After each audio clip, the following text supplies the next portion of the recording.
सियासी मोमेंटम की, तहरीक मोमेंटम की, जो कि जिसका खदशा बानी पीटीआई ने खुद भी किया।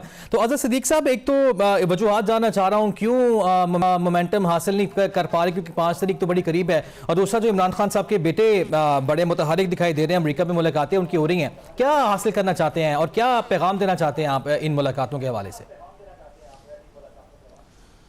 एक तो बहुत शुक्रिया हुज़ैफा, सियासी मुखालफत अपनी जगह रे भाई है, कई जगह वो क्वालिटी उसकी है। ये मैं शुक्रिया अदा करता हूँ कि उन्होंने इस बात को एडमिट किया कि पाबंदी जो है वो लगी हुई है। तो एक बात तो बड़ी वाज़े तौर पर आ गई। दूसरी बात, इसके साथ सियासी मोमेंटम के हवाले से मैं आप ये बात ज़रा समझना है कि हम 3.5 साल से फसाइयत का शिकार हैं। नज़रबंदी की ऑर्डर्स, मेरे पास पूरी तफसीलात है, मैंने कानून को चैलेंज किया था। PNIL की लिस्ट, PCL बाहर से निकालना, डालना, 144 का नफाज, उसके बाद गिरफ्तारियाँ, ये सारा कुछ रिकॉर्ड के ऊपर अनप्रेसिडेंटेड है। मैं सिर्फ हमाद साहब के लिए बात करता चलूँ, हम अपनी गलती मान चुके हैं, हम हाइब्रिड रजीम से तौबा कर चुके हैं। जनरल फैज़ हमीद से हम जान छुड़ा चुके हैं, जनरल बाजवा से हमने जान छुड़ा ली। हमने अगर ना जान छुड़ाई होती तो फिर वो आखिरी दिनों में क्या करते।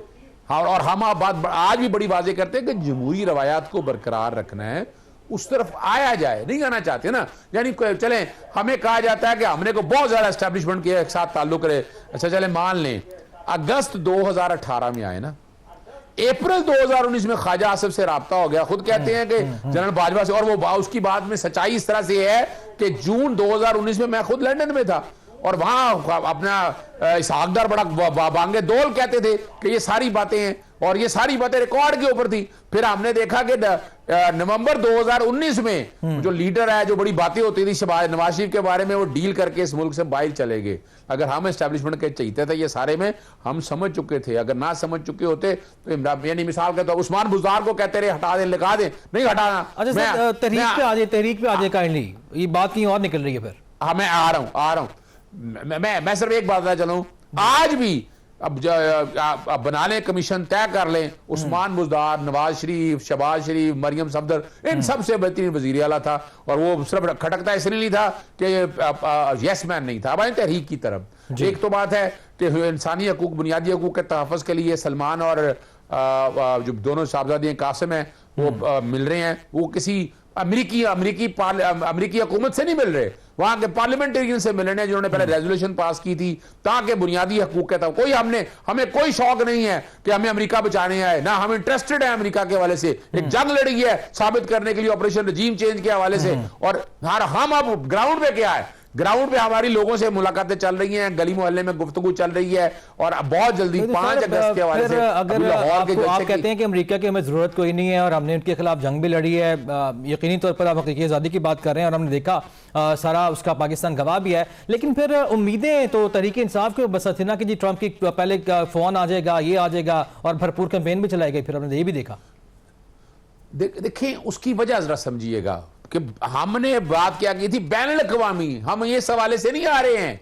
आज भी अगर इमरान खान कह रहे हैं इंटरनेशनल कोर्ट ऑफ जस्टिस में जाने के लिए ह्यूमन राइट वायलेशन के हवाले से, या बच्चे जा रहे हैं वो ह्यूमन राइट वायलेशन के हवाले से है। अब जो कुछ जुल्म और ज्यादती हो रही है, हम उसे ये नहीं आ रहे ना। हमें भी पता है कि इमरान खान ने इस्लामोफोबिया की बात की, कश्मीर आजादी की बात की, इमरान खान ने मुस्लिम उम्मा को इकट्ठा करने की बात की, वो कैसे बर्दाश्त कर सकते हैं। यूक्रेन के मामले में देख लें वो कैसे, यानी ये पहला मौका मैं देख रहा हूं after very very long time. Internet एक खत्म कर लूं बस, इंटरनेशनल एस्टैब्लिशमेंट, लोकल एस्टैब्लिशमेंट, तमाम सियासी जमातें जो चाहे फंडेड हैं, नॉन फंडेड हैं, वो सारी एक पेज के ऊपर हैं, सिर्फ इमरान खान और पाकिस्तान तहरीक इंसाफ के खिलाफ। बिल्कुल ठीक है सर, पॉइंट आपका आ गया। हुज़ैफा रहमान साहब, आपने गुफ्तगू भी देख ली, अज़हर सिद्दीक साहब की गिरा भी वो आपसे कर रहे हैं, और आज इंदिया भी दिया अलीमा खान साहबा ने भी कि आलमी अदालत में जाएंगे ह्यूमन राइट्स की वायलेशन। तो सर क्या ही बेहतर है, जिस तरह आपने कहा हक तो उनका है, लेकिन ये बजाय मौके देने के आप इसको बात, क्योंकि देखिए ना इससे एक सियासी इख्तलाफ मजीद बढ़ता भी है, इंतशार भी फिर फैलता है इस तरह की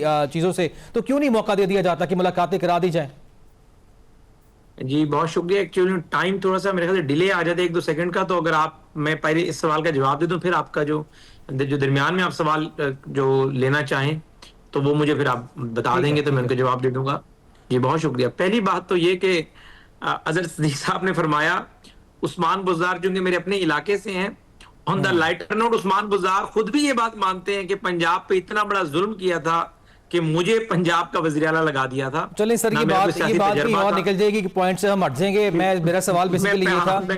ये मैंने ऑन द लाइटर नोट बात की। अब दूसरी बात ये कि बिल्कुल अजहर सिद्दीक साहब बार बार फरमा रहे थे हमें कोई शौक नहीं है, हमने अमेरिका के खिलाफ जंग लड़ी है, लेकिन ये एक हकीकत है, तल्ख हकीकत कहें, आज के दिन जो है बानी तहरीक इंसाफ के बेटे उसी अमेरिका के पास हैं, उसी मैंने अमेरिका भी के सवाल हाउस ऑफ किया कांग्रेस से लोगों से मिल रहा है जी। तो बिल्कुल ठीक। तो अब आपका जो सवाल दूसरा था मेरे जहन से निकल गया, क्या फरमा सवाल रहे थे मेरा आप, मुझे ये था बताएं। कि जिस तरह हम पहले भी बात कर रहे थे कि बानी पीटीआई से जो मुलाकातों को रोका गया है और इंदिया दिया अलीमा खान साहबा ने कि इंटरनेशनल कोर्ट ऑफ जस्टिस जाया जाएगा, तो बेहतर नहीं कि बजाय मामला वहां जाए पाकिस्तान की? यकीनी तौर पर है तो नहीं, बदनामी ही ना कि अगर देखिए बड़ी जायज बात है। देखिए पहली बात तो ये कि हर जो इंसान है उसका जब राइट ऑफ मूवमेंट आप सल्ब कर देते हैं और वो जाहिर है अगर एक सजा याफ्ता मुजरिम हो तो उसका सल्ब हो जाता है, तो लेकिन उसको उसके अहलो अयाल से मिलवाना जरूरी होता है और मिलवाना चाहिए। लेकिन यहाँ केस बड़ा डिफरेंट है। तहरीक इंसाफ ने पहले भी तमाम फॉरम्स खटखटाए हैं, पूरी दुनिया में लॉबी की है, ब्रिटिश गवर्नमेंट ऑफिशियली इनके लिए इन्वॉल्व थी। मुझे कुछ चीजों का ऑफिशियली पता है, कुछ क्लासिफाइड चीजें मैं यहाँ पर बयान नहीं कर सकता। उसके अलावा जो है अमेरिका ने जितना जो इन्होंने लॉबी की अमेरिका में जाकर अपने लिए, अगर ये इंटरनेशनल जस्टिस में जाना चाहते हैं वो भी कोर्ट ऑफ जस्टिस में चले जाएं। अगर बानी तहरीक इंसाफ के मसाइल का कोई हल है तो पाकिस्तान की सियासी जमातें हैं, उनसे सियासी अंदाज में बातचीत है और सियासत के अंदर पैदा होने वाली तलखी को कम करना है, बल्कि तलखी नहीं, ये दुश्मनी बना दी गई है। देखिए बानी तहरीक इंसाफ आज के दिन भी, अजहर सिद्दीक साहब ने बहुत अच्छी बातें की कि हम हाइब्रिड रिजीम की बात मानते हैं, हम अपनी गलतियां एडमिट करते हैं, इसीलिए हम ठीक हुए। लेकिन ये बदकिस्मती है कि आप अजहर सिद्दीक साहब जरूर इसको एडमिट कर रहे हैं, लेकिन आज भी बानी तहरीक इंसाफ और उनके जो रुफका है वो कहते हैं कि एस्टेब्लिशमेंट से बात करेंगे। बिल्कुल ठीक है, बिल्कुल ठीक है सर, पॉइंट आपका आ गया है। और यही वजह है कि मुज़ाकरात हमेशा बाती मुज़ाकरात की, लेकिन मुज़ाकरात हो नहीं पाते हैं। और ब्रेक से वापस आएंगे नाज़रीन तो हम सवाल रखेंगे हमाद हसन साहब की जानिब, क्योंकि वो पहले ये फरमा रहे थे कि जो पीटीआई है वो अभी तक अपना सियासी बयानिया भी नहीं बना पाई और तहरीकें धम पे दर पे तहरीकें जो है वो नाकाम होती दिखाई दे रही हैं। इस तहरीक का मुस्तकबिल क्या होगा, इस पर हम बात करेंगे ब्रेक के बाद। Stay with us.